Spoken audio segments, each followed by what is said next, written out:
Señoras y señores, fútbol en marcha. Guaireña enfrenta 12 de octubre en el Parque del Guairá. Controla muy bien Marabel. La bajaron para que Barrios ponga un excelente pase para que salga Espínola. La tiene Núñez. Atención, primero en camino. Juega Marabel. Si le pega al arco puede ser el remate. Desviado y afuera. Desperdicia una chance magnífica 12 de octubre de abrir el marcador. Lo va a cumplir Parra. Mendoza que está pescando algún rebote en la media luna.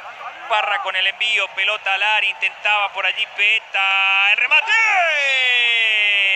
Cardoso al córner, magistral, memorable tapada de Cardoso.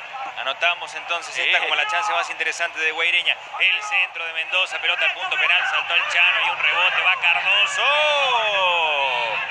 No atacaba esa zona Romero. Atento estaba el arquero allí.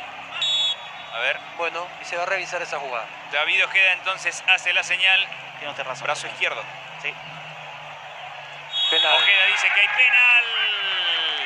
Penal, señoras y señores. Salustiano Candia que va, busca el primero en el partido. Candia se adelanta, le pegó. ¡Afuera!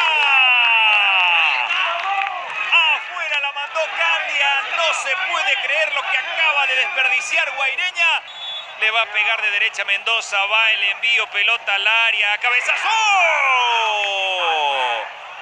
Por milímetros el cabezazo salió desviado y afuera. Señoras y señores,